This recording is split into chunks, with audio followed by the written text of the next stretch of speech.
Hola, ¿qué tal? Muy buenos días, les saluda Ana Marta Arce, bienvenidos a nuestra edición matutina de Costa Rica Noticias. Vamos de inmediato a hacer un repaso por nuestros titulares.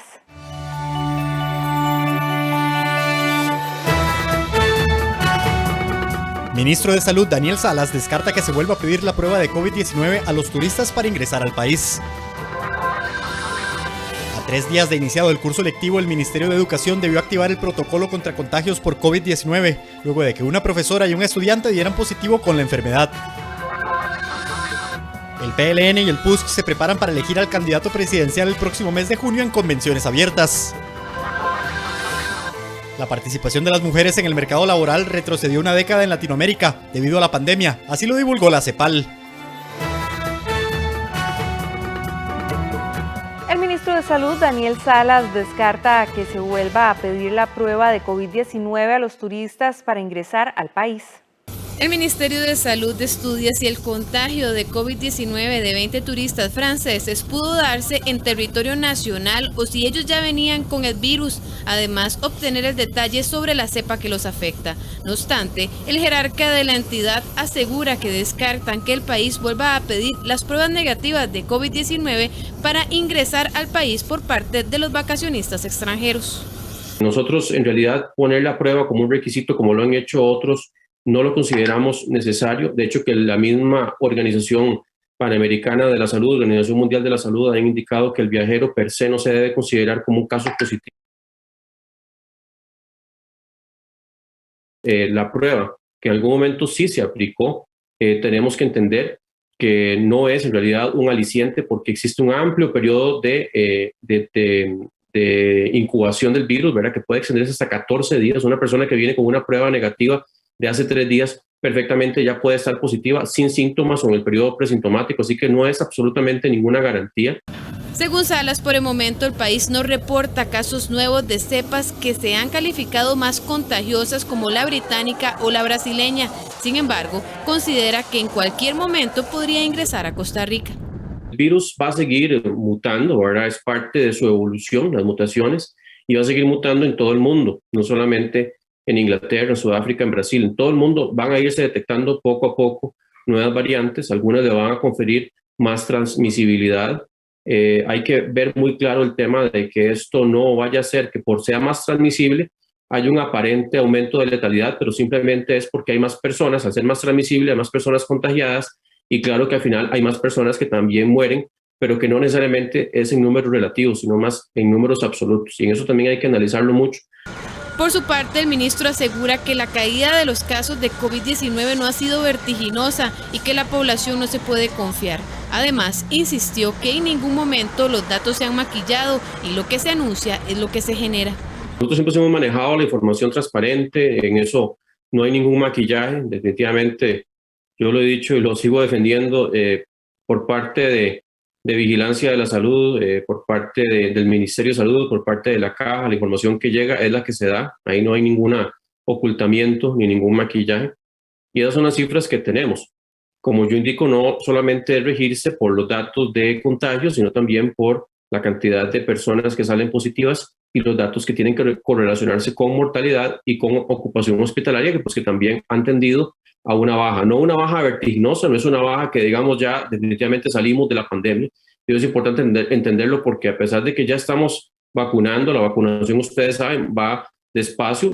Tanto en Salud como en la Caja Costarricense del Seguro Social insisten a la población que se deben mantener el lavado de manos, el distanciamiento físico y los protocolos sanitarios.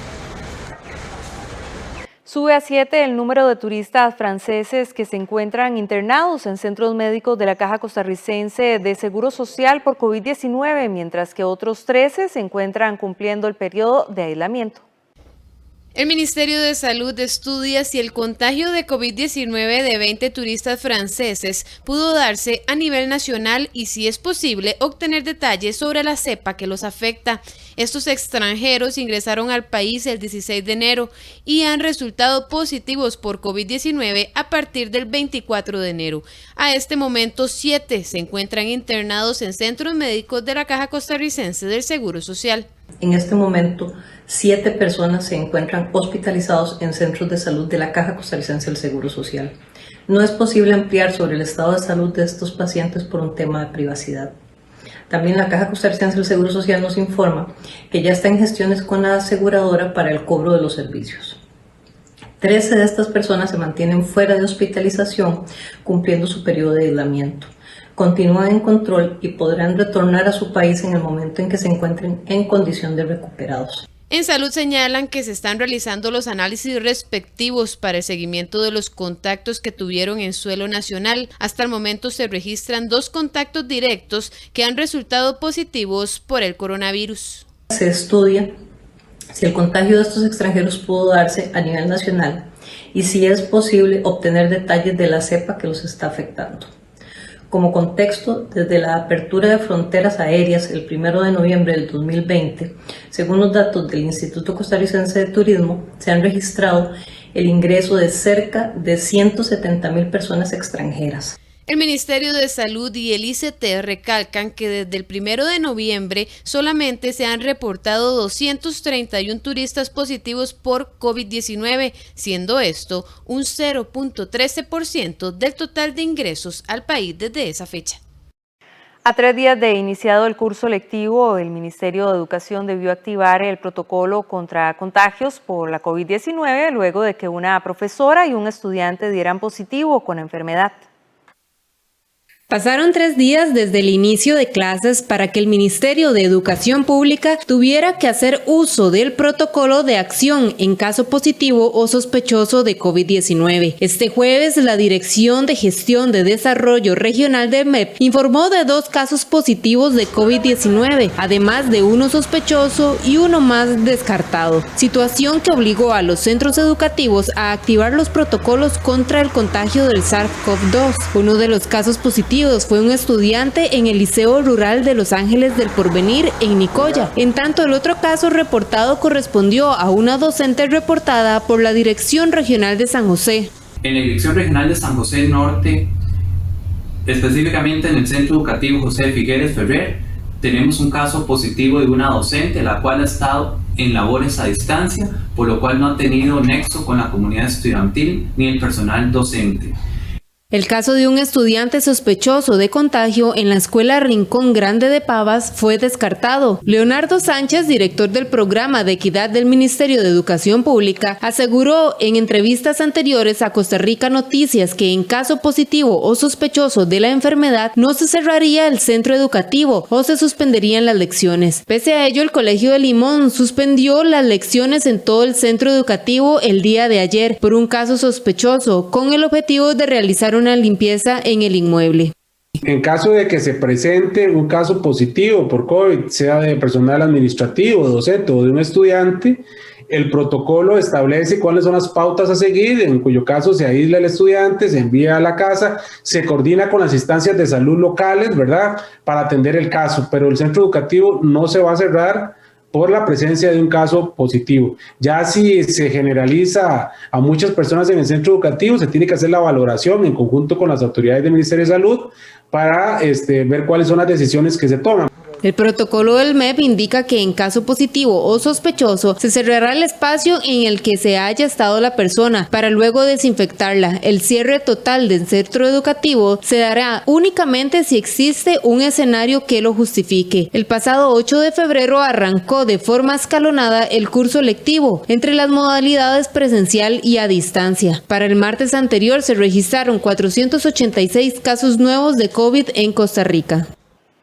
Una serie de cambios viales iniciarán a regir a partir de la próxima semana en el sector de la Firestone debido a la ampliación del paso de nivel en ese sector. Las obras de construcción iniciaron en enero de este año y el proyecto se dividirá en 3 fases que abarcarán 12 meses. Como parte de las obras de ampliación del paso de nivel a la altura de la Firestone en Autopista General Cañas, una serie de cambios viales iniciarán a regir a partir de la próxima semana.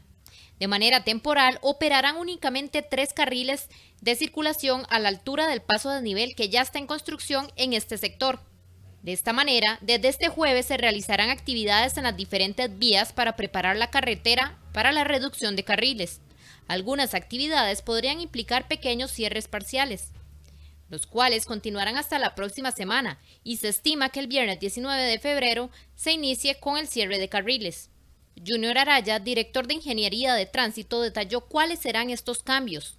Este cambio en la reversibilidad, en principio, se va a dar a las 12 de la noche y a las 12 de mediodía. ¿A qué me refiero con esto?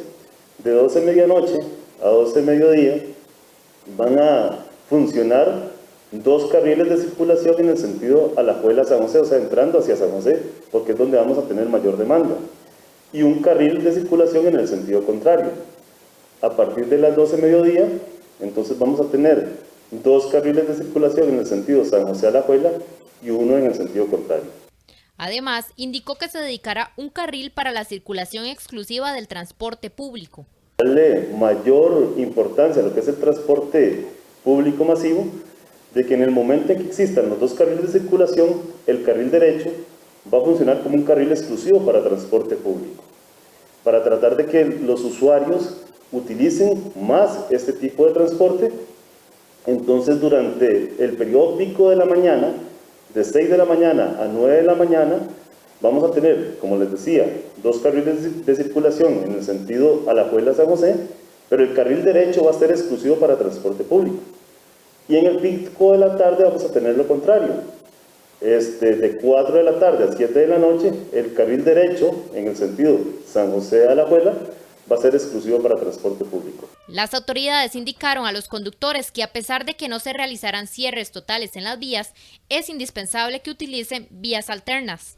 Esos trabajos se han estado realizando en este momento, también las excavaciones de los muros laterales, para posteriormente empezar con el cierre a 3 vías de la ruta y en las vías del lado de Belén empezaríamos con las perforaciones de los pilotes que serán las bases para la colocación del muro cabezal que unirá todos los pilotes, los rellenos, y procederemos a la colocación de las vigas. Los trabajos que se realizarán en este sector contemplan incrementar el paso a desnivel actual de 6 a 8 carriles, 4 carriles por sentido en la ruta 1 y de 2 a 4 carriles, 2 carriles por sentido en la vía transversal ruta 129. Los trabajos también contemplan el mejoramiento de las zonas de aproximación a estos sectores. El inicio de las obras en este sector arrancó en enero anterior y tiene una valoración de $4.5 millones. Y a través de la campaña Un Verano Sin Incendios Forestales, el SINAC reforzará las labores de prevención y educación en todo el país. El Ministerio de Ambiente y Energía y el Sistema Nacional de Áreas de Conservación, con el apoyo del Gobierno de Canadá, desarrollarán una campaña denominada Un Verano Sin Incendios Forestales.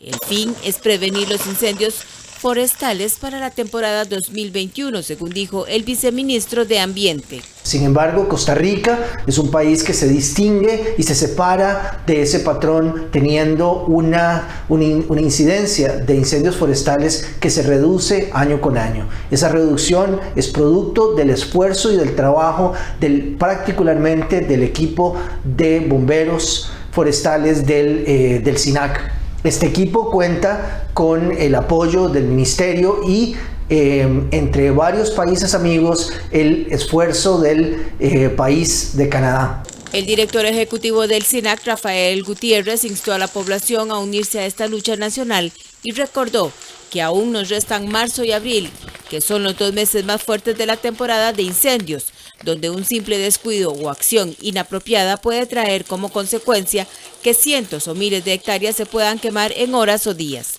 Entre tanto, el coordinador del programa Manejo de Fuegos del SINAC, Luis Diego Román, informó que la campaña estará presente en los diferentes medios de comunicación bajo el nombre Toño Pisote y aprovecharán para capacitar a los habitantes de las zonas con mayor incidencia. Asimismo, el embajador de Canadá en Costa Rica, James Hill, destacó que en su país está comprometido con la protección del medio ambiente y con la cooperación entre países para luchar contra el cambio climático.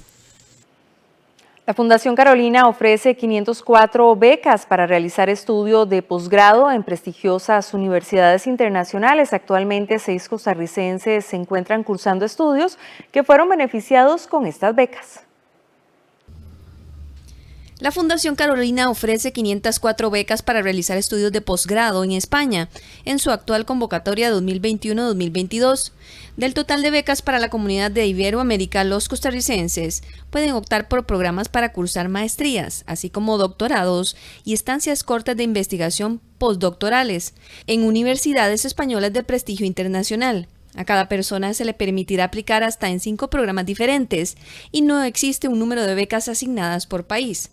El reclutamiento se realiza en línea a través de la página web www.fundacioncarolina.es.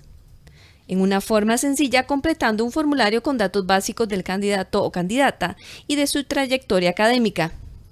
En el caso de doctorados y estancias cortas de investigación postdoctorales, los interesados deben ser propuestos por centros de estudio que cuenten con convenios con la Fundación Carolina. Actualmente, 6 costarricenses se encuentran en España cursando maestrías y doctorados en campos como Derecho, Costas y Puertos, Ciencias Económicas, Conflictos y Paz, Biodiversidad y Ecología, así como Biología Molecular. Tuve el gran honor de ganar una beca de la Fundación Carolina para ir a estudiar una maestría en Estudios de Paz, Conflictos y Desarrollo en la Universidad Jaume I en Castellón de la Plana. Esta es una gran oportunidad de estudios para seguir fortaleciendo mi experiencia profesional y seguir aportando a la construcción de comunidades más solidarias y pacíficas en mi país. El plazo para postular por una maestría vence este 17 de marzo, mientras que para doctorados y estancias cortas de investigación, el 8 de abril. En ambas fechas, el portal cerrará la opción de aplicar las becas a la 1 de la madrugada, hora de Costa Rica, y 9 de la mañana, hora de España. Como parte de este ajuste indispensable ante la pandemia de la COVID-19, los centros de estudio incorporaron modalidades híbridas de formación, es decir, presencial y virtual.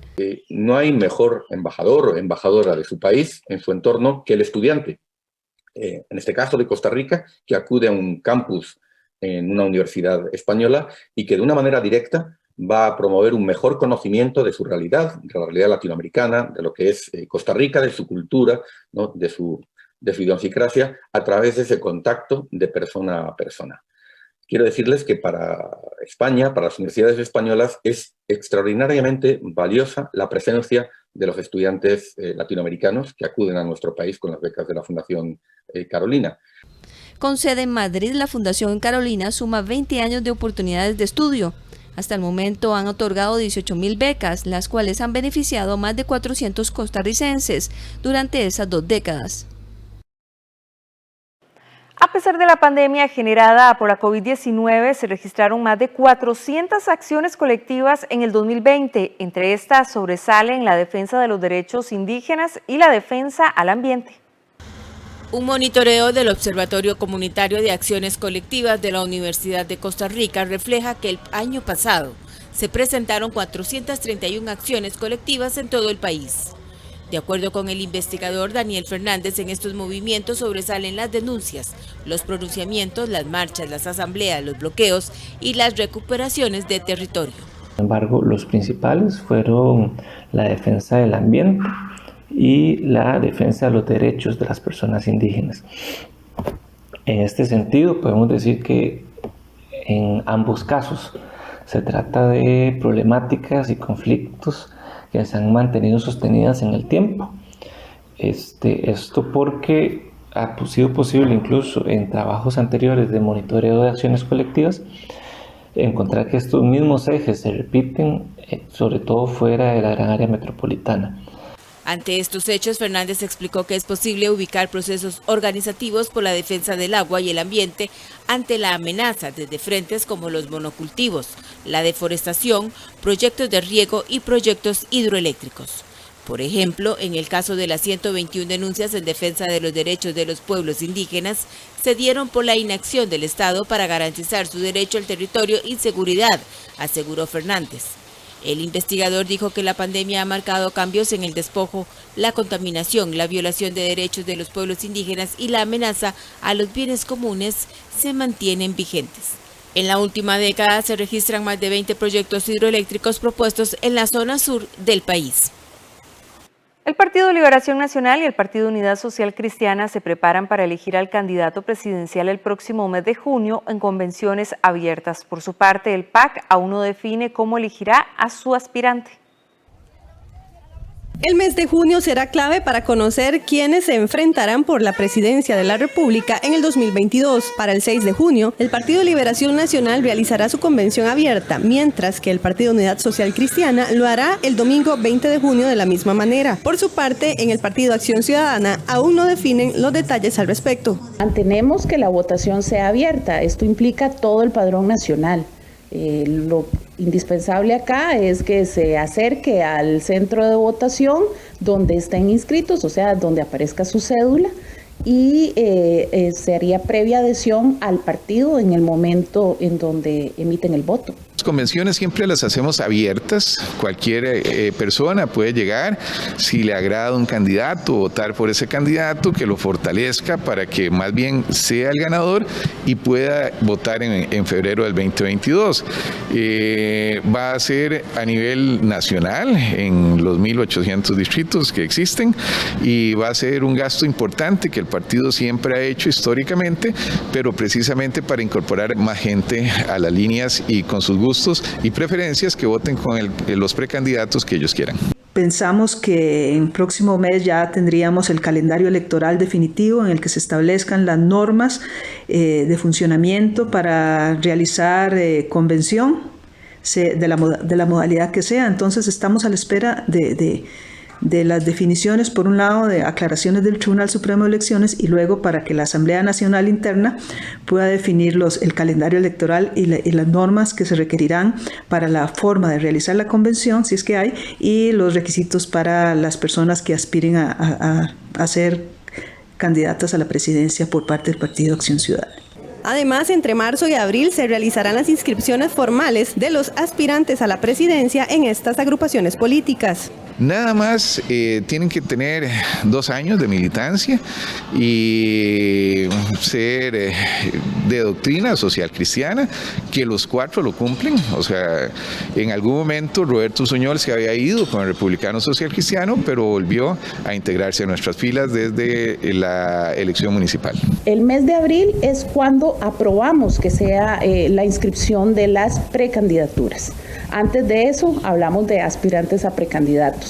Y en el mes de marzo estaríamos también llevando a cabo todo el proceso de inscripción de las papeletas para las y los compañeros que estén aspirando a ser parte de este cambio de estructura interna del partido. Como acuerdo, el 1 de marzo se estaría publicando en la página del partido tanto los formularios como todos los requisitos más el costo de lo que significa todo el proceso de inscripción.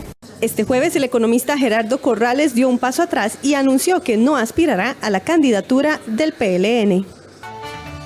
De esta manera hacemos una pausa, pero quédese que enseguida regresamos con más información.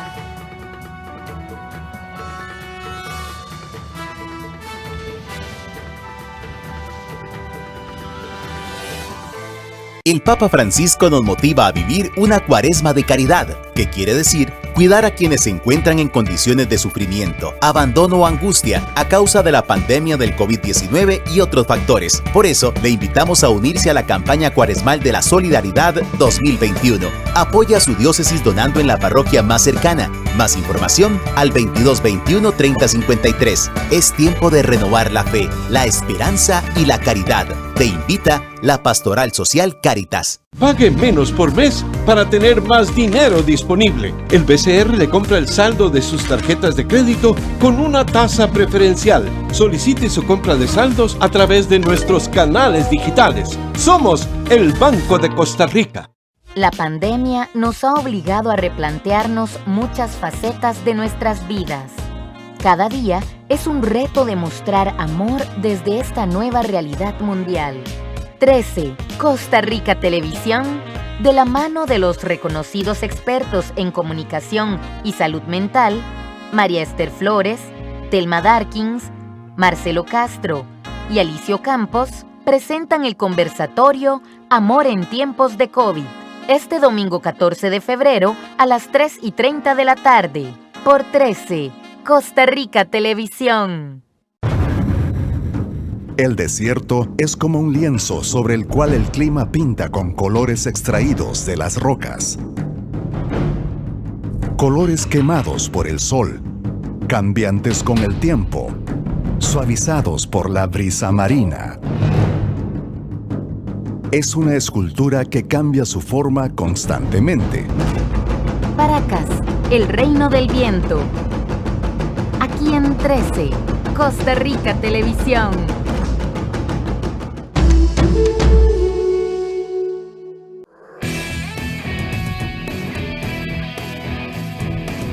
Vamos de inmediato a la información deportiva. Alajuelense registra un invicto de 16 juegos, tanto en campeonato nacional como en la Liga CONCACAF. Este es el mejor registro de los rojinegros desde la era de Jorge Luis Pinto, hace ya casi 2 décadas. La victoria manuda ante Grecia no solo le permitió a la liga consolidarse en lo más alto de la tabla de posiciones, sino que además sirvió para que el conjunto dirigido por Andrés Carevic sumara su 16º partido sin perder, tanto en compromisos del campeonato nacional como en Liga CONCACAF. Esta es la mejor racha de Alajuelense en los últimos 18 años, luego de que en la temporada 2002-2003, con el colombiano Jorge Luis Pinto en el banquillo, enlazó 27 juegos sin derrotas, todos en el campeonato nacional. En el caso de Carevic, suma 12 compromisos sin caer en el torneo local, 7 en el presente certamen y 5 en el Apertura 2020. Mientras tanto, en esta racha registra 3 ganes y un empate en Liga CONCACAF, certamen en el cual se coronó campeón. La última vez que los manudos perdieron fue el 15 de noviembre, por la mínima en su visita a San Carlos. Posterior a ese encuentro suman 12 triunfos y 4 empates. Tomando en cuenta solo el campeonato nacional, el técnico argentino está a 3 partidos de igualar su récord con Alajuelense. En su primer torneo, en el Apertura 2019, alcanzó un invicto de 15 juegos entre el 15 de agosto y el 27 de octubre. Para poder repetir esta marca, deberá salir ileso de sus compromisos en Jicaral y Cartago y en casa frente a Sporting FC. El rendimiento de Carevic sigue en ascenso. Desde que llegó a Alajuelense en julio del 2019, ha conseguido un 70% de los puntos disputados. En 86 encuentros dirigidos, ha conseguido 54 victorias, 18 empates y ha sido derrotado en 13 ocasiones. El técnico no estuvo en el banquillo en la victoria del miércoles ante Municipal Grecia, debido a que viajó a Argentina por un problema de salud de su padre. A pesar de eso, en cierta forma dirigió a su equipo a la distancia.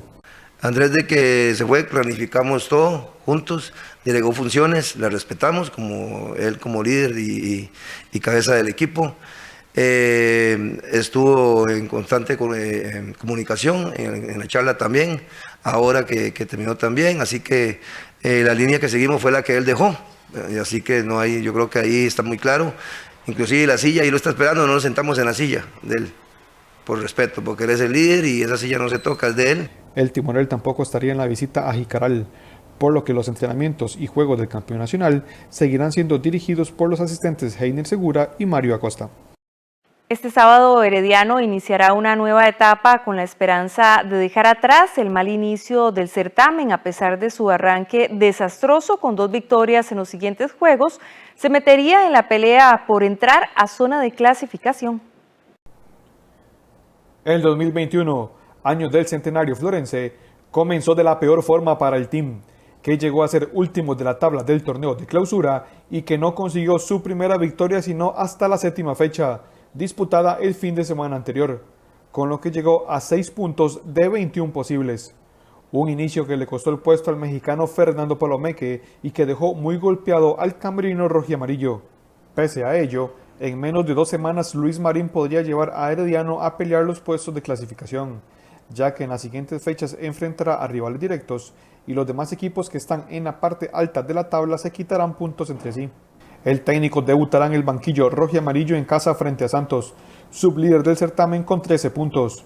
Luego visitará a Saprissa, que tiene 9 unidades y un partido menos, el cual saldará este jueves ante Pérez Celedón. Además, los morados enfrentarán a Limón este domingo en Tibás. De ganar los 2 compromisos, el team alcanzaría 12 puntos, cifra que hoy solo superan a Alajuelense y Santos. Algunos de los clubes que pelean en la parte alta de la clasificación se quitarían puntos entre sí en las siguientes 2 fechas. Jicaral, que es tercero con 11 unidades, jugará el domingo ante la Liga. San Carlos, que es cuarto, enfrentará a Grecia, que hoy es sexto. Por su parte, Cartaginés, que apenas supera al team por 2 puntos, recibirá a los manudos. Por último, Guadalupe, octavo con una unidad más que los florenses, recibirá a los griegos. Luis Marín debutará ante Santos, su equipo hasta hace una semana, lo cual será ventaja ya que conoce a los jugadores que enfrentará. Ante los guapileños, el team registra una racha de 33 partidos sin perder. La última vez que cayó fue en marzo del 2015. Luego de enfrentar a Saprissa, cerrará la primera vuelta de local ante Pérez Celedón y de visita en Limón. Una de las primeras tareas de Luis Marín será fortalecer su zona defensiva. El team ha recibido goles en todos los partidos y es el equipo más goleado del certamen con 12 anotaciones encajadas. El mal inicio del campeonato podría ser solo un mal dato en la historia del herediano, si los florenses logran levantar en los próximos partidos y meterse en franca lucha por los puestos de clasificación. Pero también corre el peligro de alejarse más de la parte alta de la clasificación. Por eso, es imperativo que saque buenos resultados en las siguientes fechas. Aunque aún falta mucho por definir los clasificados a semifinales, si el team no levanta ya, será muy difícil que logre recuperar el terreno perdido en apenas un mes. Parece que Herediano extraña su casa, el Eladio Rosabal Cordero, ya que sus números en el Estadio Nacional distan mucho de sus cifras en el escenario rojiamarillo en los últimos torneos. La última vez que el team jugó en su estadio fue en junio del 2020, en el partido de vuelta de la semifinal de la segunda fase del torneo de clausura de ese año. Luego inició la construcción de su estadio y se trasladó al Jorge Hernán Cutimonje de Desamparados, antes de asentarse temporalmente en el Estadio Nacional. Su accionar en Desamparados le dejó números positivos, pero su rendimiento en la joya de la Sabana ha sido un fracaso. En 9 juegos disputados en condición de local, los florenses solo cosecharon el 37% de los puntos disputados. Tanto en el certamen anterior como en el presente, los rojiamarillos no han hecho pesar su condición de local. En el Estadio Nacional suman solo 2 victorias, ante Sporting FC y Saprissa, 4 empates y 3 derrotas, una de ellas muy dolorosa ante el Real Estelí de Nicaragua en Liga CONCACAF. La última vez que cosechó un triunfo como local fue ante los morados en el duelo de ida de la semifinal de la segunda fase del torneo anterior, cuando vencieron 3-0. En la ronda siguiente cayeron 1-0 ante Alajuelense. En el presente torneo suma 3 empates ante Grecia, Los Manudos y Guadalupe. Incluso los números del team en el Cutimonje fueron mejores que los que registra en la Sabana. Ahí disputó 5 encuentros con un balance de 3 victorias, un empate y una derrota. Sus cifras en el Rosabal Cordero fueron muy diferentes en los últimos 2 campeonatos en los que fue local allí. En el Apertura 2019 y Clausura 2020 disputó 28 partidos en su casa, donde consiguió un 64% de rendimiento. Solo perdió 3 juegos en Campeonato Nacional y 1 en Liga de Campeones de CONCACAF. Los malos resultados en casa durante este torneo coinciden con el mal inicio de campeonato rojiamarillo, que este sábado estrenará técnico.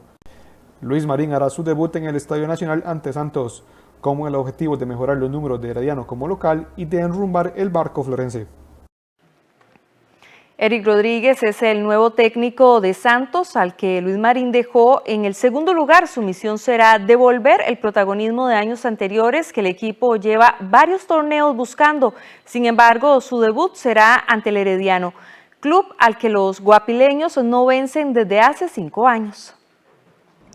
En cuestión de 6 jornadas, el fútbol nacional vio tambalear 4 banquillos, 3 por despidos de sus entrenadores y 1 porque su técnico partió precisamente a otro club que dejó ese puesto cesante. El movimiento abrupto de estrategas en la primera división no es nada nuevo, máxime tratándose de un campeonato tan corto, en donde los resultados deben darse de manera inmediata y en donde las palabras proceso o largo plazo existen en muy pocas dirigencias. En los últimos días pasó la guillotina sobre la cabeza de Johnny Chávez en Pérez Celedón, dando su lugar a Paulo Guanchop. En Herediano hubo sismo y se fue Fernando Palomeque, llegando a cambio Luis Marín, quien a su vez abandonó al Santos para que Eric Rodríguez asumiera su lugar. El pionero del certamen fue Luis Fernando Fallas en Limón, quien fue relevado de manera interina por Ricardo Allen y a su vez por el uruguayo Daniel Casas. Para no ir tan atrás en el inestable puesto del banquillo del timonel, diremos que desde el año 2019 se presentaron 26 cambios de entrenadores. De hecho, por año calendario del 2019 a 2021, ningún técnico se mantuvo firme. Otros como Andrés Carevic de Alajuelense han estado en esos equipos desde Apertura 2019, que es la segunda parte del año en cuanto a fútbol. Quiere decir que todos los equipos al menos presentaron un movimiento en promedio de 2019 a la fecha, o también es lo mismo decir 5 cambios de entrenador por torneo a nivel general, existiendo casos de verdadera inestabilidad como en San Carlos, Cartaginés, Grecia, Limón y Carmelita, en donde se dieron hasta 3 cambios en tan solo 22 jornadas. Igualmente, esto no es cosa nueva. La historia del fútbol de Costa Rica está marcada por estos datos, siendo el récord el equipo de Limón, que en la temporada 99-2000 llegó a tener 6 entrenadores diferentes. Por increíble que parezca, el equipo no descendió. En los últimos años, algunas omisiones a la regla las dieron Santos Coñoni Chávez, quien dirigió de 2015 a 2020, y Guadalupe Heiner Segura con su estabilidad de 2018 a 2020. Si lo vemos por torneos, en el Clausura 2019 hubo 7 técnicos despedidos, en Apertura 2019 5, la misma cifra en Clausura 2020. Para Apertura 2020 hubo 4 técnicos cesados y en lo que llevamos del Clausura 2021, un total de 6. Pasamos ahora al ámbito internacional. La participación de las mujeres en el mercado laboral retrocedió una década en Latinoamérica debido a la pandemia, así lo divulgó la CEPAL. Lo que nosotros llamamos a un pacto. La pandemia de coronavirus tendrá un duro impacto en la participación laboral femenina, según alertó el lunes la Comisión Económica para América Latina y el Caribe. Si las medidas que están tomando los gobiernos no llegan a las mujeres, tendríamos 118 millones de mujeres en situación de pobreza, 23 millones más que en 2019. ¿Y esto qué significa? Pues significa un retroceso de 10 años. 10 años de retroceso, y esto realmente es lo que a nosotros, una década perdida, ¿verdad?, en la participación de la mujer en el mercado laboral. En medio de las restricciones sanitarias impuestas para frenar los contagios de COVID-19 en toda América Latina, se registró una contundente salida de mujeres de la fuerza laboral, quienes por tener que atender a las demandas de cuidados en sus hogares no retomaron la búsqueda de empleo, según un informe del Organismo de las Naciones Unidas. En 2020, la participación de las mujeres en el mercado de trabajo bajó a 46% tras situarse en 52% el año previo. En el caso de los hombres, alcanzó el 69% frente al 73,6% del 2019. Las mujeres están en la primera línea de respuesta a la pandemia. Representan 73,2% del total de personas empleadas en el sector salud, como lo vimos también en el sector educación, por arriba del 70%.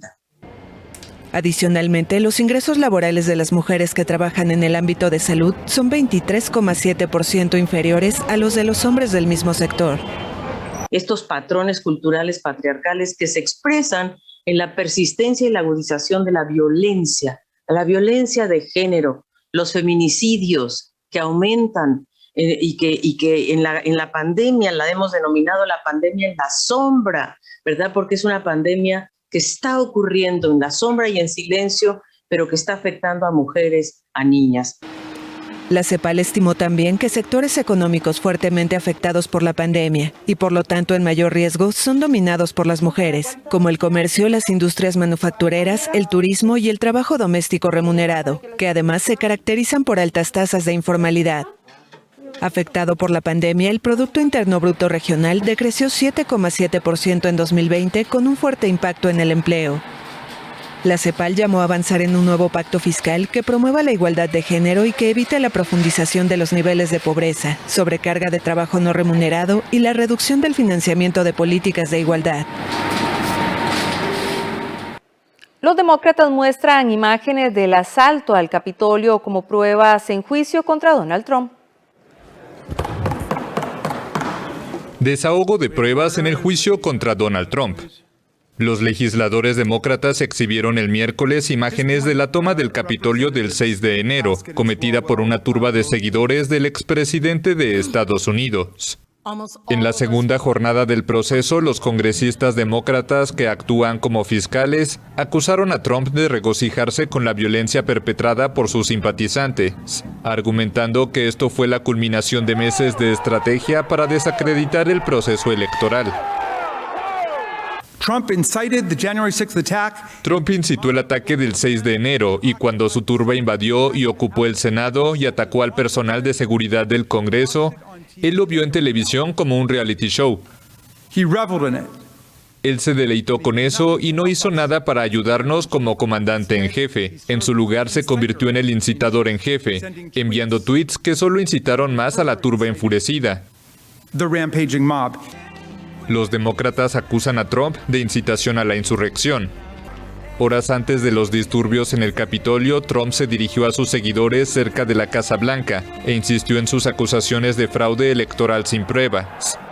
Luego, la multitud irrumpió en el Congreso para perturbar el proceso de certificación de las elecciones. En un discurso de casi 11,000 palabras, sí, lo revisamos, hubo una sola vez que el presidente Trump usó la palabra pacífico o una sugerencia de no violencia. La implicación de los tweets del presidente, el mitin y los discursos fueron claros. El presidente Trump usó las palabras pelea o peleando 20 veces. Incluso dijo al público, peleen hasta el infierno para salvar nuestra democracia. Trump es el primer presidente en la historia en haber enfrentado 2 juicios políticos y es el primero en ser procesado después de haber dejado la Casa Blanca. Una condena lo inhabilitaría para volver a ejercer cargos públicos, pero es un resultado poco probable, ya que los demócratas deben convencer a 17 republicanos para alcanzar la mayoría necesaria para sentenciarlo. Los restos de la joven de 19 años asesinada a puñaladas en Argentina fueron despedidos esta semana en medio de un clamor de justicia. Su exnovio policía está arrestado como sospechoso. Justicia por Úrsula. Con ese pedido, decenas de personas despidieron el miércoles en Argentina a Úrsula Bahillo, una joven de 19 años asesinada a puñaladas en un crimen por el que está detenido su exnovio policía. Nos entregaron a nuestra hija degollada, con un dedo cortado y toda punzada. Y en memoria de mi hija, que estuve arriba del cajón, besándola constantemente, se lo prometí a ella que voy a hacer justicia. Rojas, una ciudad de 18.000 habitantes al noroeste de Buenos Aires, está conmocionada por el crimen. Bahillo fue encontrada muerta con heridas de arma blanca en un paraje rural. La autopsia reveló que la joven recibió al menos 15 puñaladas en el torso, el cuello y la espalda, por lo que se presume que intentó escapar de su agresor. En el lugar fue arrestado un policía de 25 años con el que la joven había tenido una relación sentimental y al que había denunciado por violencia en reiteradas ocasiones. La justicia le había impuesto al policía una restricción perimetral. La víctima había solicitado un botón antipánico, pero no lo obtuvo. No podemos recibir más maltrato, así sea un empujón, una agresión, lo que sea. Que hablen, que cuenten con sus amigos, que le cuenten a alguien, que lo digan, que no se quede callada. Que no lo hagan porque va a pasar esto otra vez. No se puede quedar así.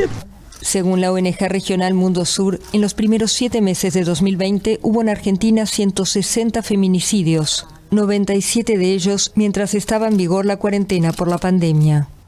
La mayoría de países europeos sigue siendo vulnerable al coronavirus pese a la mejora en las cifras, así lo confirmó la Organización Mundial de la Salud, recordando que la lentitud de la vacunación en todo el mundo exige restricciones y paciencia.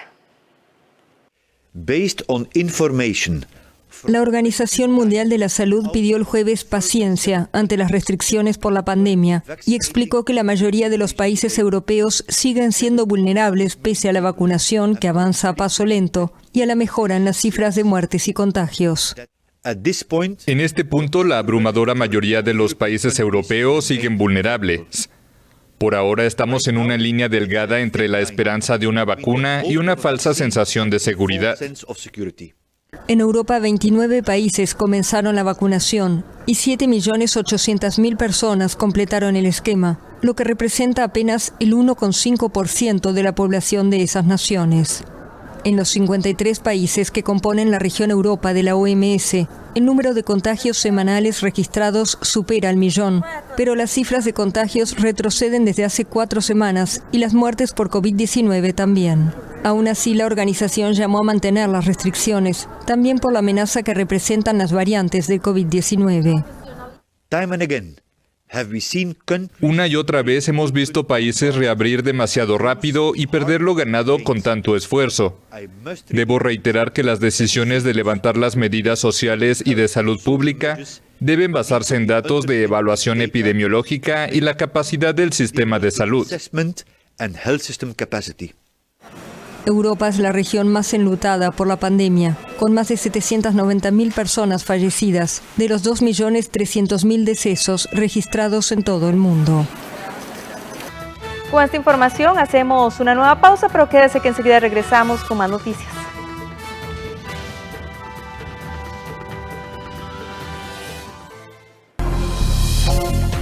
En Colombia, los indígenas Misak han fundado una asociación muy especial con el fin de preservar sus tradiciones y la naturaleza. Una comunidad de la India planta 111 árboles por cada niña que nace, una costumbre que beneficia a la sociedad y al planeta. Vamos a Nueva Zelanda, donde los ganaderos están cansados de que se les culpe del cambio climático. Global 3000, martes a las 10 de la noche, solo en 13, Costa Rica Televisión.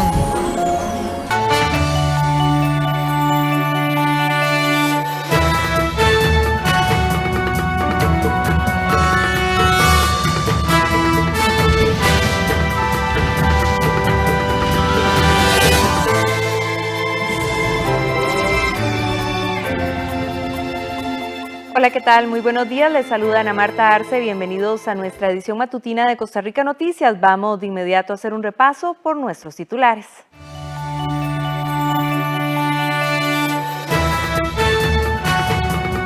Ministro de Salud Daniel Salas descarta que se vuelva a pedir la prueba de COVID-19 a los turistas para ingresar al país. A 3 días de iniciado el curso lectivo, el Ministerio de Educación debió activar el protocolo contra contagios por COVID-19, luego de que una profesora y un estudiante dieran positivo con la enfermedad. El PLN y el PUSC se preparan para elegir al candidato presidencial el próximo mes de junio en convenciones abiertas. La participación de las mujeres en el mercado laboral retrocedió una década en Latinoamérica debido a la pandemia, así lo divulgó la CEPAL. El ministro de Salud, Daniel Salas, descarta que se vuelva a pedir la prueba de COVID-19 a los turistas para ingresar al país. El Ministerio de Salud estudia si el contagio de COVID-19 de 20 turistas franceses pudo darse en territorio nacional o si ellos ya venían con el virus, además obtener el detalle sobre la cepa que los afecta. No obstante, el jerarca de la entidad asegura que descartan que el país vuelva a pedir las pruebas negativas de COVID-19 para ingresar al país por parte de los vacacionistas extranjeros. Nosotros, en realidad, poner la prueba como un requisito, como lo han hecho otros, no lo consideramos necesario. De hecho, que la misma Organización Panamericana de la Salud, Organización Mundial de la Salud, han indicado que el viajero per se no se debe considerar como un caso positivo, y en eso sí es muy importante indicar que nosotros la prueba, que en algún momento sí se aplicó, tenemos que entender que no es en realidad un aliciente, porque existe un amplio periodo de incubación del virus, ¿verdad?, que puede extenderse hasta 14 días. Una persona que viene con una prueba negativa de hace 3 días perfectamente ya puede estar positiva sin síntomas o en el periodo presintomático, así que no es absolutamente ninguna garantía. Según Salas, por el momento el país no reporta casos nuevos de cepas que se han calificado más contagiosas como la británica o la brasileña. Sin embargo, considera que en cualquier momento podría ingresar a Costa Rica.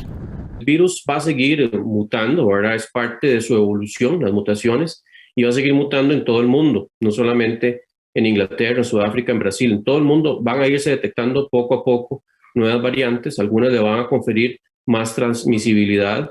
Hay que ver muy claro el tema de que esto no vaya a ser que por ser más transmisible hay un aparente aumento de letalidad, pero simplemente es porque hay más personas, al ser más transmisible, hay más personas contagiadas, y claro que al final hay más personas que también mueren, pero que no necesariamente es en números relativos, sino más en números absolutos, y en eso también hay que analizarlo mucho. Por su parte, el ministro asegura que la caída de los casos de COVID-19 no ha sido vertiginosa y que la población no se puede confiar. Además, insistió que en ningún momento los datos se han maquillado y lo que se anuncia es lo que se genera.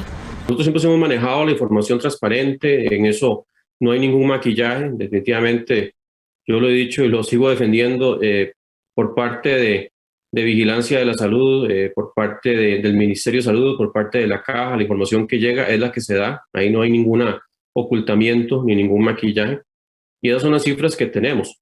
Como yo indico, no solamente es regirse por los datos de contagios, sino también por la cantidad de personas que salen positivas y los datos que tienen que correlacionarse con mortalidad y con ocupación hospitalaria, que también han tendido a una baja, no una baja vertiginosa, no es una baja que digamos ya definitivamente salimos de la pandemia. Y es importante entenderlo porque a pesar de que ya estamos vacunando, la vacunación, ustedes saben, va despacio. Tanto en salud como en la Caja Costarricense del Seguro Social insisten a la población que se deben mantener el lavado de manos, el distanciamiento físico y los protocolos sanitarios. Sube a 7 el número de turistas franceses que se encuentran internados en centros médicos de la Caja Costarricense de Seguro Social por COVID-19, mientras que otros 13 se encuentran cumpliendo el periodo de aislamiento. El Ministerio de Salud estudia si el contagio de COVID-19 de 20 turistas franceses pudo darse a nivel nacional y si es posible obtener detalles sobre la cepa que los afecta. Estos extranjeros ingresaron al país el 16 de enero y han resultado positivos por COVID-19 a partir del 24 de enero. A este momento, 7 se encuentran internados en centros médicos de la Caja Costarricense del Seguro Social. En este momento, 7 personas se encuentran hospitalizados en centros de salud de la Caja Costarricense del Seguro Social. No es posible ampliar sobre el estado de salud de estos pacientes por un tema de privacidad. También la Caja Costarricense del Seguro Social nos informa que ya está en gestiones con la aseguradora para el cobro de los servicios. 13 de estas personas se mantienen fuera de hospitalización, cumpliendo su periodo de aislamiento. Continúan en control y podrán retornar a su país en el momento en que se encuentren en condición de recuperados. En salud señalan que se están realizando los análisis respectivos para el seguimiento de los contactos que tuvieron en suelo nacional. Hasta el momento se registran 2 contactos directos que han resultado positivos por el coronavirus. Se estudia si el contagio de estos extranjeros pudo darse a nivel nacional y si es posible obtener detalles de la cepa que los está afectando. Como contexto, desde la apertura de fronteras aéreas el 1 de noviembre del 2020, según los datos del Instituto Costarricense de Turismo, se han registrado el ingreso de cerca de 170,000 personas extranjeras. El Ministerio de Salud y el ICT recalcan que desde el 1 de noviembre solamente se han reportado 231 turistas positivos por COVID-19, siendo esto un 0.13% del total de ingresos al país desde esa fecha. A 3 días de iniciado el curso lectivo, el Ministerio de Educación debió activar el protocolo contra contagios por la COVID-19 luego de que una profesora y un estudiante dieran positivo con la enfermedad. Pasaron 3 días desde el inicio de clases para que el Ministerio de Educación Pública tuviera que hacer uso del protocolo de acción en caso positivo o sospechoso de COVID-19. Este jueves, la Dirección de Gestión de Desarrollo Regional del MEP informó de 2 casos positivos de COVID-19, además de uno sospechoso y uno más descartado, situación que obligó a los centros educativos a activar los protocolos contra el contagio del SARS-CoV-2. Uno de los casos positivos fue un estudiante en el Liceo Rural de Los Ángeles del Porvenir en Nicoya. En tanto, el otro caso reportado correspondió a una docente reportada por la Dirección Regional de San José. En la Dirección Regional de San José Norte, específicamente en el Centro Educativo José Figueres Ferrer, tenemos un caso positivo de una docente, la cual ha estado en labores a distancia, por lo cual no ha tenido nexo con la comunidad estudiantil ni el personal docente. El caso de un estudiante sospechoso de contagio en la Escuela Rincón Grande de Pavas fue descartado. Leonardo Sánchez, director del Programa de Equidad del Ministerio de Educación Pública, aseguró en entrevistas anteriores a Costa Rica Noticias que en caso positivo o sospechoso de la enfermedad no se cerraría el centro educativo o se suspenderían las lecciones. Pese a ello, el Colegio de Limón suspendió las lecciones en todo el centro educativo el día de ayer por un caso sospechoso, con el objetivo de realizar una limpieza en el inmueble. En caso de que se presente un caso positivo por COVID, sea de personal administrativo, docente o de un estudiante, el protocolo establece cuáles son las pautas a seguir, en cuyo caso se aísla el estudiante, se envía a la casa, se coordina con las instancias de salud locales, ¿verdad?, para atender el caso, pero el centro educativo no se va a cerrar por la presencia de un caso positivo. Ya si se generaliza a muchas personas en el centro educativo, se tiene que hacer la valoración en conjunto con las autoridades del Ministerio de Salud para ver cuáles son las decisiones que se toman. El protocolo del MEP indica que en caso positivo o sospechoso se cerrará el espacio en el que se haya estado la persona para luego desinfectarla. El cierre total del centro educativo se dará únicamente si existe un escenario que lo justifique. El pasado 8 de febrero arrancó de forma escalonada el curso lectivo entre las modalidades presencial y a distancia. Para el martes anterior se registraron 486 casos nuevos de COVID en Costa Rica. Una serie de cambios viales iniciarán a regir a partir de la próxima semana en el sector de la Firestone debido a la ampliación del paso de nivel en ese sector. Las obras de construcción iniciaron en enero de este año y el proyecto se dividirá en 3 fases que abarcarán 12 meses. Como parte de las obras de ampliación del paso de nivel a la altura de la Firestone en autopista General Cañas, una serie de cambios viales iniciarán a regir a partir de la próxima semana. De manera temporal, operarán únicamente 3 carriles de circulación a la altura del paso de nivel que ya está en construcción en este sector. De esta manera, desde este jueves se realizarán actividades en las diferentes vías para preparar la carretera para la reducción de carriles. Algunas actividades podrían implicar pequeños cierres parciales, los cuales continuarán hasta la próxima semana, y se estima que el viernes 19 de febrero se inicie con el cierre de carriles. Junior Araya, director de Ingeniería de Tránsito, detalló cuáles serán estos cambios. Este cambio en la reversibilidad, en principio, se va a dar a las 12 de la noche y a las 12 de mediodía. ¿A qué me refiero con esto? De 12 de medianoche a 12 de mediodía van a funcionar 2 carriles de circulación en el sentido Alajuela-San José, o sea, entrando hacia San José, porque es donde vamos a tener mayor demanda, y un carril de circulación en el sentido contrario. A partir de las 12 de mediodía, entonces vamos a tener 2 carriles de circulación en el sentido San José-Alajuela y 1 en el sentido contrario. Además, indicó que se dedicará un carril para la circulación exclusiva del transporte público. Darle mayor importancia a lo que es el transporte público masivo, de que en el momento en que existan los 2 carriles de circulación, el carril derecho va a funcionar como un carril exclusivo para transporte público, para tratar de que los usuarios utilicen más este tipo de transporte. Entonces, durante el periodo pico de la mañana, de 6 de la mañana a 9 de la mañana, vamos a tener, como les decía, 2 carriles de circulación en el sentido Alajuela-San José, pero el carril derecho va a ser exclusivo para transporte público. Y en el pico de la tarde vamos a tener lo contrario.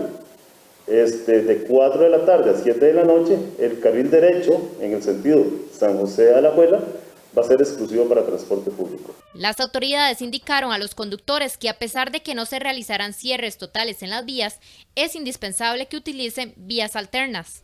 Esos trabajos se han estado realizando en este momento, también las excavaciones de los muros laterales, para posteriormente empezar con el cierre a 3 vías de la ruta, y en las vías del lado de Belén empezaríamos con las perforaciones de los pilotes, que serán las bases para la colocación del muro cabezal que unirá todos los pilotes, los rellenos, y procederemos a la colocación de las vigas. Los trabajos que se realizarán en este sector contemplan incrementar el paso a desnivel actual de 6 a 8 carriles, 4 carriles por sentido en la ruta 1 y de 2 a 4 carriles, 2 carriles por sentido en la vía transversal ruta 129. Los trabajos también contemplan el mejoramiento de las zonas de aproximación a estos sectores. El inicio de las obras en este sector arrancó en enero anterior y tiene una valoración de $4.5 millones. Y a través de la campaña Un Verano Sin Incendios Forestales, el SINAC reforzará las labores de prevención y educación en todo el país. El Ministerio de Ambiente y Energía y el Sistema Nacional de Áreas de Conservación, con el apoyo del Gobierno de Canadá, desarrollarán una campaña denominada Un Verano Sin Incendios Forestales, El fin es prevenir los incendios forestales para la temporada 2021, según dijo el viceministro de Ambiente. Sin embargo, Costa Rica es un país que se distingue y se separa de ese patrón teniendo una incidencia de incendios forestales que se reduce año con año. Esa reducción es producto del esfuerzo y del trabajo particularmente del equipo de bomberos forestales del SINAC. Este equipo cuenta con el apoyo del ministerio y entre varios países amigos el esfuerzo del país de Canadá. El director ejecutivo del SINAC, Rafael Gutiérrez, instó a la población a unirse a esta lucha nacional y recordó que aún nos restan marzo y abril, que son los 2 meses más fuertes de la temporada de incendios, donde un simple descuido o acción inapropiada puede traer como consecuencia que cientos o miles de hectáreas se puedan quemar en horas o días.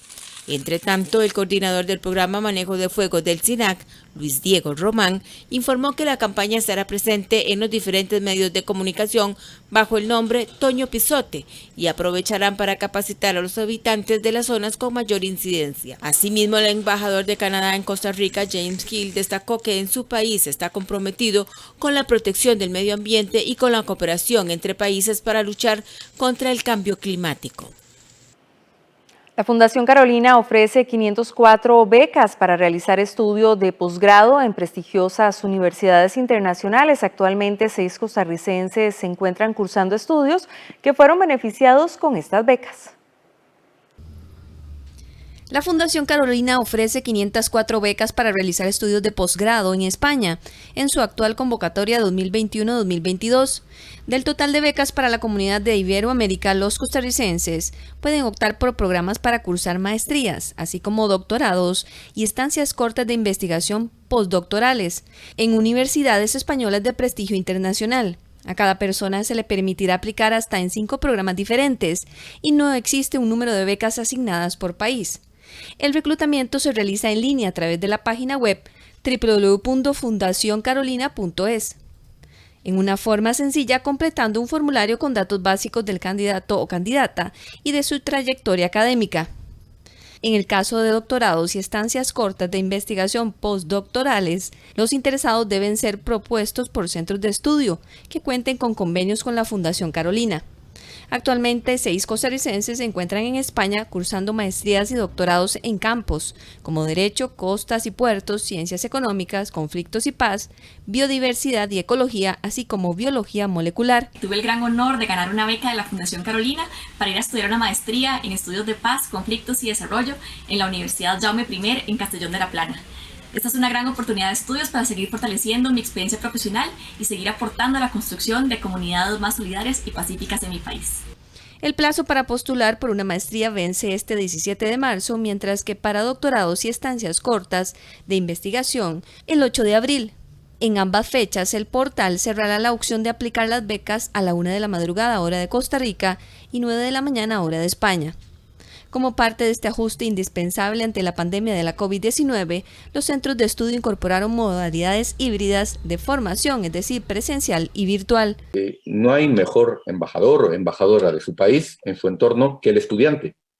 En este caso de Costa Rica, que acude a un campus en una universidad española y que de una manera directa va a promover un mejor conocimiento de su realidad, de la realidad latinoamericana, de lo que es Costa Rica, de su cultura, ¿no? de su idiosincrasia, a través de ese contacto de persona a persona. Quiero decirles que para España, para las universidades españolas, es extraordinariamente valiosa la presencia de los estudiantes latinoamericanos que acuden a nuestro país con las becas de la Fundación Carolina. Con sede en Madrid, la Fundación Carolina suma 20 años de oportunidades de estudio. Hasta el momento han otorgado 18.000 becas, las cuales han beneficiado a más de 400 costarricenses durante esas 2 décadas. A pesar de la pandemia generada por la COVID-19, se registraron más de 400 acciones colectivas en el 2020. Entre estas sobresalen la defensa de los derechos indígenas y la defensa al ambiente. Un monitoreo del Observatorio Comunitario de Acciones Colectivas de la Universidad de Costa Rica refleja que el año pasado se presentaron 431 acciones colectivas en todo el país. De acuerdo con el investigador Daniel Fernández, en estos movimientos sobresalen las denuncias, los pronunciamientos, las marchas, las asambleas, los bloqueos y las recuperaciones de territorio. Sin embargo, los principales fueron la defensa del ambiente y la defensa de los derechos de las personas indígenas. En este sentido, podemos decir que en ambos casos se trata de problemáticas y conflictos que se han mantenido sostenidas en el tiempo. Esto porque ha sido posible incluso en trabajos anteriores de monitoreo de acciones colectivas encontrar que estos mismos ejes se repiten, sobre todo fuera de la gran área metropolitana. Ante estos hechos, Fernández explicó que es posible ubicar procesos organizativos por la defensa del agua y el ambiente ante la amenaza desde frentes como los monocultivos, la deforestación, proyectos de riego y proyectos hidroeléctricos. Por ejemplo, en el caso de las 121 denuncias en defensa de los derechos de los pueblos indígenas, se dieron por la inacción del Estado para garantizar su derecho al territorio y seguridad, aseguró Fernández. El investigador dijo que la pandemia ha marcado cambios en el despojo, la contaminación, la violación de derechos de los pueblos indígenas y la amenaza a los bienes comunes se mantienen vigentes. En la última década se registran más de 20 proyectos hidroeléctricos propuestos en la zona sur del país. El Partido Liberación Nacional y el Partido Unidad Social Cristiana se preparan para elegir al candidato presidencial el próximo mes de junio en convenciones abiertas. Por su parte, el PAC aún no define cómo elegirá a su aspirante. El mes de junio será clave para conocer quiénes se enfrentarán por la presidencia de la República en el 2022. Para el 6 de junio, el Partido Liberación Nacional realizará su convención abierta, mientras que el Partido Unidad Social Cristiana lo hará el domingo 20 de junio de la misma manera. Por su parte, en el Partido Acción Ciudadana aún no definen los detalles al respecto. Mantenemos que la votación sea abierta. Esto implica todo el padrón nacional. Lo indispensable acá es que se acerque al centro de votación donde estén inscritos, o sea, donde aparezca su cédula, y sería previa adhesión al partido en el momento en donde emiten el voto. Las convenciones siempre las hacemos abiertas, cualquier persona puede llegar, si le agrada un candidato, votar por ese candidato, que lo fortalezca para que más bien sea el ganador y pueda votar en febrero del 2022. Va a ser a nivel nacional en los 1.800 distritos que existen y va a ser un gasto importante que el partido siempre ha hecho históricamente, pero precisamente para incorporar más gente a las líneas y con sus gustos y preferencias que voten con los precandidatos que ellos quieran. Pensamos que en próximo mes ya tendríamos el calendario electoral definitivo en el que se establezcan las normas de funcionamiento para realizar convención de la modalidad que sea. Entonces estamos a la espera de las definiciones, por un lado, de aclaraciones del Tribunal Supremo de Elecciones y luego para que la Asamblea Nacional Interna pueda definir el calendario electoral y las normas que se requerirán para la forma de realizar la convención, si es que hay, y los requisitos para las personas que aspiren a ser candidatas a la presidencia por parte del Partido Acción Ciudadana. Además, entre marzo y abril se realizarán las inscripciones formales de los aspirantes a la presidencia en estas agrupaciones políticas. Nada más tienen que tener 2 años de militancia y ser de doctrina social cristiana, que los 4 lo cumplen. O sea, en algún momento Roberto Usoñol se había ido con el Republicano Social Cristiano, pero volvió a integrarse a nuestras filas desde la elección municipal. El mes de abril es cuando aprobamos que sea la inscripción de las precandidaturas. Antes de eso hablamos de aspirantes a precandidatos. Y en el mes de marzo estaríamos también llevando a cabo todo el proceso de inscripción de las papeletas para las y los compañeros que estén aspirando a ser parte de este cambio de estructura interna del partido. Como acuerdo, el 1 de marzo se estaría publicando en la página del partido tanto los formularios como todos los requisitos más el costo de lo que significa todo el proceso de inscripción. Este jueves el economista Gerardo Corrales dio un paso atrás y anunció que no aspirará a la candidatura del PLN. De esta manera hacemos una pausa, pero quédese que enseguida regresamos con más información.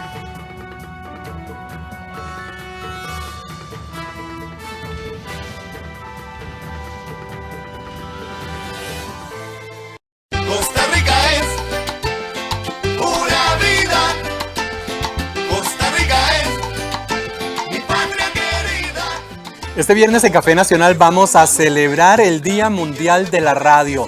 Nos vamos a ir hasta la cabina de la radio y también a escuchar algunos mensajes de personas muy importantes de este medio de comunicación.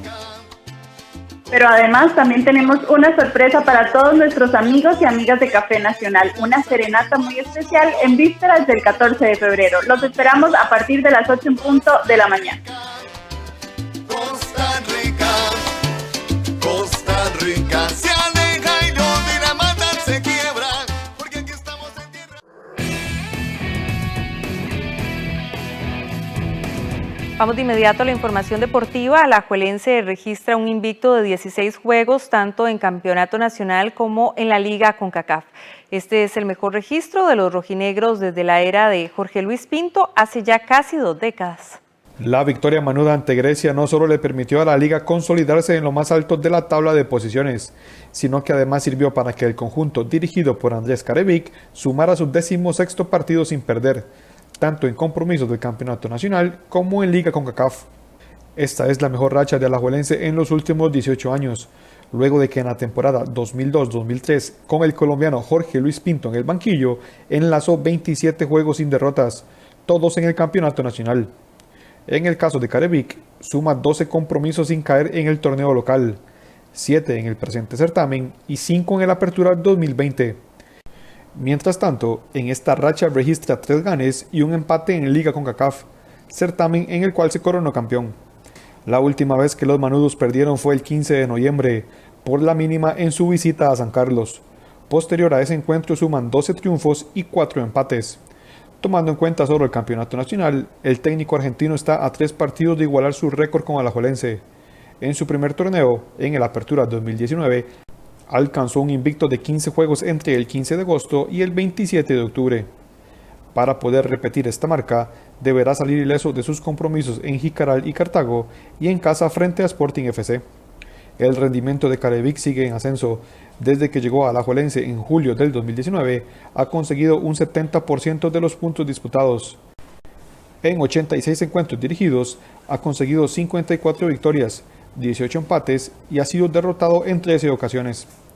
El técnico no estuvo en el banquillo en la victoria del miércoles ante Municipal Grecia, debido a que viajó a Argentina por un problema de salud de su padre. A pesar de eso, en cierta forma dirigió a su equipo a la distancia. Andrés, de que se fue, planificamos todo juntos, delegó funciones, las respetamos, como él como líder y cabeza del equipo. Estuvo en constante comunicación, en la charla también, ahora que terminó también, así que la línea que seguimos fue la que él dejó, así que no hay, yo creo que ahí está muy claro, inclusive la silla, ahí lo está esperando, no nos sentamos en la silla de él, por respeto, porque él es el líder y esa silla no se toca, es de él. El timonel tampoco estaría en la visita a Jicaral, por lo que los entrenamientos y juegos del campeón nacional seguirán siendo dirigidos por los asistentes Heiner Segura y Mario Acosta. Este sábado Herediano iniciará una nueva etapa con la esperanza de dejar atrás el mal inicio del certamen. A pesar de su arranque desastroso con 2 victorias en los siguientes juegos, se metería en la pelea por entrar a zona de clasificación. El 2021, año del centenario florense, comenzó de la peor forma para el team, que llegó a ser último de la tabla del torneo de clausura y que no consiguió su primera victoria sino hasta la 7ª fecha, disputada el fin de semana anterior, con lo que llegó a 6 puntos de 21 posibles. Un inicio que le costó el puesto al mexicano Fernando Palomeque y que dejó muy golpeado al camerino rojiamarillo. Pese a ello, en menos de 2 semanas Luis Marín podría llevar a Herediano a pelear los puestos de clasificación, ya que en las siguientes fechas enfrentará a rivales directos y los demás equipos que están en la parte alta de la tabla se quitarán puntos entre sí. El técnico debuta el rojiamarillo en casa frente a Santos, sublíder del certamen con 13 puntos. Luego visitará a Saprissa, que tiene 9 unidades y un partido menos, el cual saldará este jueves ante Pérez Celedón. Además, los morados enfrentarán a Limón este domingo en Tibás. De ganar los 2 compromisos, el team alcanzaría 12 puntos, cifra que hoy solo superan a Alajuelense y Santos. Algunos de los clubes que pelean en la parte alta de la clasificación se quitarían puntos entre sí en las siguientes 2 fechas. Jicaral, que es tercero con 11 unidades, jugará el domingo ante la Liga. San Carlos, que es cuarto, enfrentará a Grecia. que hoy es sexto. Por su parte, Cartaginés, que apenas supera al Team por 2 puntos, recibirá a los Manudos. Por último, Guadalupe, octavo con una unidad más que los florenses, recibirá a los griegos. Luis Marín debutará ante Santos, su equipo hasta hace una semana, lo cual será ventaja ya que conoce a los jugadores que enfrentará. Ante los guapileños, el team registra una racha de 33 partidos sin perder. La última vez que cayó fue en marzo del 2015. Luego de enfrentar a Saprissa, cerrará la primera vuelta de local ante Pérez Celedón y de visita en Limón. Una de las primeras tareas de Luis Marín será fortalecer su zona defensiva. El team ha recibido goles en todos los partidos y es el equipo más goleado del certamen con 12 anotaciones encajadas. El mal inicio del campeonato podría ser solo un mal dato en la historia del herediano, si los florenses logran levantar en los próximos partidos y meterse en franca lucha por los puestos de clasificación. Pero también corre el peligro de alejarse más de la parte alta de la clasificación. Por eso, es imperativo que saque buenos resultados en las siguientes fechas. Aunque aún falta mucho por definir los clasificados a semifinales, si el team no levanta ya, será muy difícil que logre recuperar el terreno perdido en apenas un mes. Parece que Herediano extraña su casa, el Eladio Rosabal Cordero, ya que sus números en el Estadio Nacional distan mucho de sus cifras en el escenario rojiamarillo en los últimos torneos. La última vez que el team jugó en su estadio fue en junio del 2020, en el partido de vuelta de la semifinal de la segunda fase del torneo de clausura de ese año. Luego inició la construcción de su estadio y se trasladó al Jorge Hernán Cutimonje de Desamparados, antes de asentarse temporalmente en el Estadio Nacional. Su accionar en Desamparados le dejó números positivos, pero su rendimiento en la joya de la Sabana ha sido un fracaso. En 9 juegos disputados en condición de local, los florenses solo cosecharon el 37% de los puntos disputados. Tanto en el certamen anterior como en el presente, los rojiamarillos no han hecho pesar su condición de local. En el Estadio Nacional suman solo 2 victorias, ante Sporting FC y Saprissa, 4 empates y 3 derrotas, una de ellas muy dolorosa ante el Real Estelí de Nicaragua en Liga CONCACAF. La última vez que cosechó un triunfo como local fue ante los morados en el duelo de ida de la semifinal de la segunda fase del torneo anterior, cuando vencieron 3-0.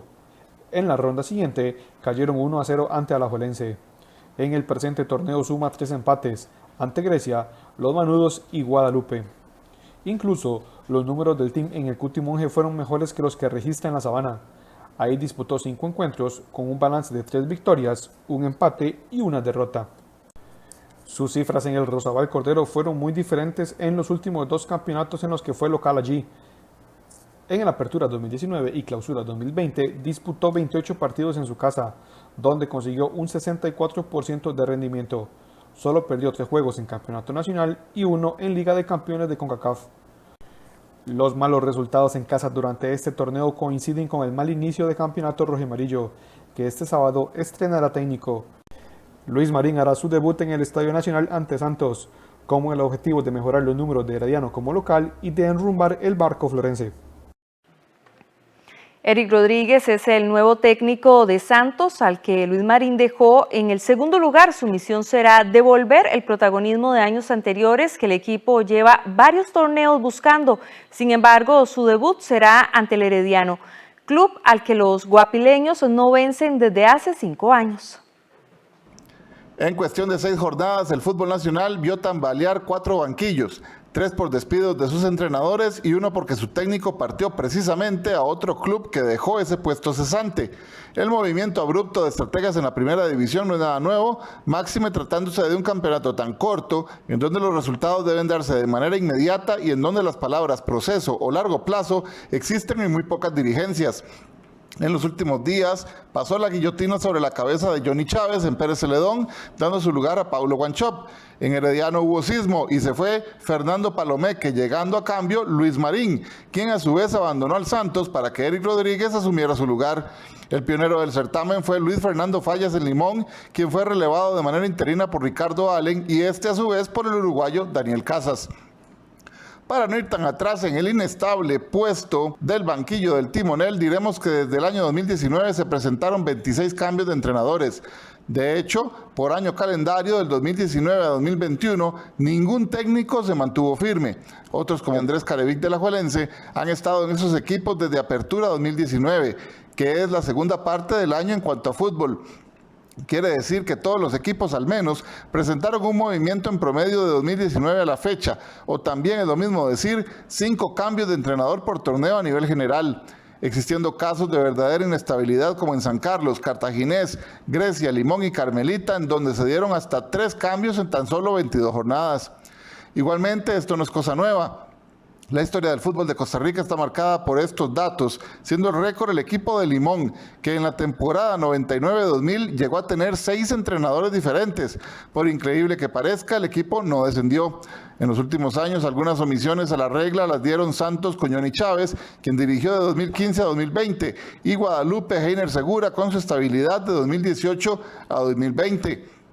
Si lo vemos por torneos, en el Clausura 2019 hubo 7 técnicos despedidos, en Apertura 2019 5, la misma cifra en Clausura 2020. Para Apertura 2020 hubo 4 técnicos cesados y en lo que llevamos del Clausura 2021, un total de 6.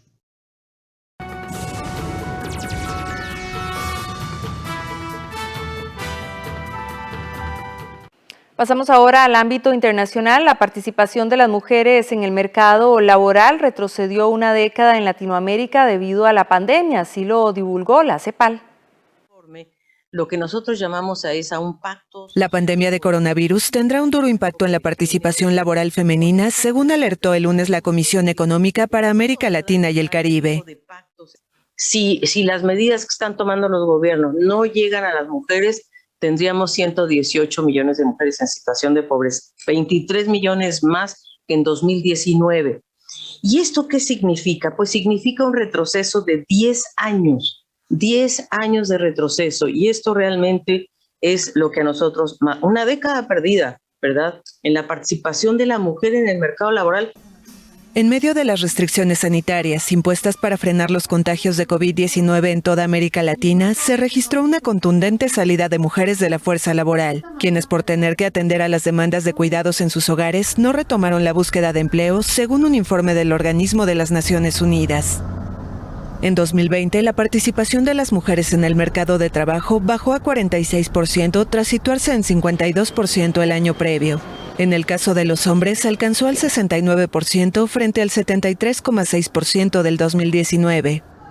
Las mujeres están en la primera línea de respuesta a la pandemia. Representan 73,2% del total de personas empleadas en el sector salud, como lo vimos también en el sector educación, por arriba del 70%. Adicionalmente, los ingresos laborales de las mujeres que trabajan en el ámbito de salud son 23,7% inferiores a los de los hombres del mismo sector. Estos patrones culturales patriarcales que se expresan en la persistencia y la agudización de la violencia de género, los feminicidios que aumentan y que en la pandemia la hemos denominado la pandemia en la sombra, ¿verdad? Porque es una pandemia que está ocurriendo en la sombra y en silencio, pero que está afectando a mujeres, a niñas. La CEPAL estimó también que sectores económicos fuertemente afectados por la pandemia y por lo tanto en mayor riesgo son dominados por las mujeres, como el comercio, las industrias manufactureras, el turismo y el trabajo doméstico remunerado, que además se caracterizan por altas tasas de informalidad. Afectado por la pandemia, el Producto Interno Bruto Regional decreció 7,7% en 2020 con un fuerte impacto en el empleo. La CEPAL llamó a avanzar en un nuevo pacto fiscal que promueva la igualdad de género y que evite la profundización de los niveles de pobreza, sobrecarga de trabajo no remunerado y la reducción del financiamiento de políticas de igualdad. Los demócratas muestran imágenes del asalto al Capitolio como pruebas en juicio contra Donald Trump. Desahogo de pruebas en el juicio contra Donald Trump. Los legisladores demócratas exhibieron el miércoles imágenes de la toma del Capitolio del 6 de enero, cometida por una turba de seguidores del expresidente de Estados Unidos. En la segunda jornada del proceso, los congresistas demócratas que actúan como fiscales acusaron a Trump de regocijarse con la violencia perpetrada por sus simpatizantes, argumentando que esto fue la culminación de meses de estrategia para desacreditar el proceso electoral. Trump incitó el ataque del 6 de enero y cuando su turba invadió y ocupó el Senado y atacó al personal de seguridad del Congreso, él lo vio en televisión como un reality show. Él se deleitó con eso y no hizo nada para ayudarnos como comandante en jefe. En su lugar se convirtió en el incitador en jefe, enviando tweets que solo incitaron más a la turba enfurecida.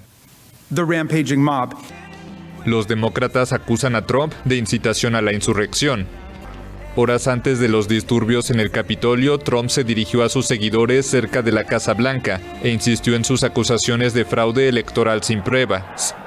Luego, la multitud irrumpió en el Congreso para perturbar el proceso de certificación de las elecciones.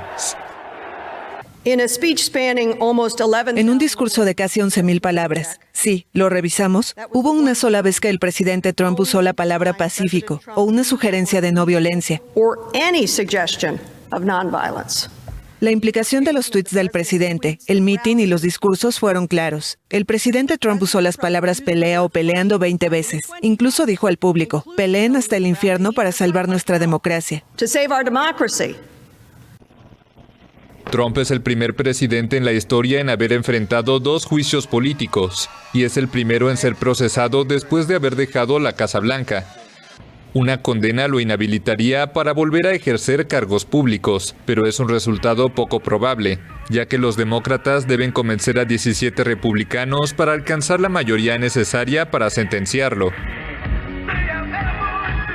Los restos de la joven de 19 años asesinada a puñaladas en Argentina fueron despedidos esta semana en medio de un clamor de justicia. Su exnovio policía está arrestado como sospechoso. Justicia por Úrsula. Con ese pedido, decenas de personas despidieron el miércoles en Argentina a Úrsula Bahillo, una joven de 19 años asesinada a puñaladas en un crimen por el que está detenido su exnovio policía. Nos entregaron a nuestra hija degollada, con un dedo cortado y toda punzada. Y en memoria de mi hija, que estuve arriba del cajón, besándola constantemente, se lo prometí a ella que voy a hacer justicia. Rojas, una ciudad de 18.000 habitantes al noroeste de Buenos Aires, está conmocionada por el crimen. Bahillo fue encontrada muerta con heridas de arma blanca en un paraje rural. La autopsia reveló que la joven recibió al menos 15 puñaladas en el torso, el cuello y la espalda, por lo que se presume que intentó escapar de su agresor. En el lugar fue arrestado un policía de 25 años con el que la joven había tenido una relación sentimental y al que había denunciado por violencia en reiteradas ocasiones. La justicia le había impuesto al policía una restricción perimetral. La víctima había solicitado un botón antipánico, pero no lo obtuvo. No podemos recibir más maltrato, así sea un empujón, una agresión, lo que sea.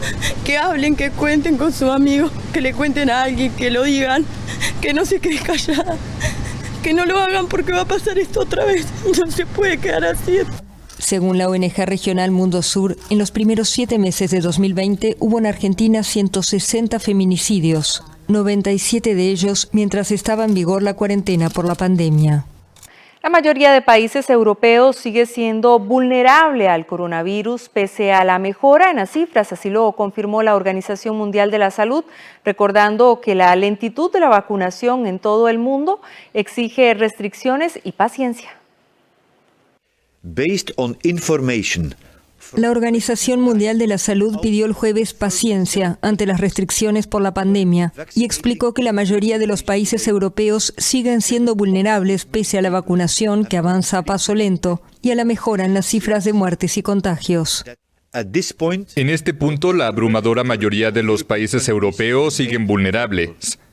Por ahora estamos en una línea delgada entre la esperanza de una vacuna y una falsa sensación de seguridad. En Europa, 29 países comenzaron la vacunación y 7.800.000 personas completaron el esquema, lo que representa apenas el 1,5% de la población de esas naciones.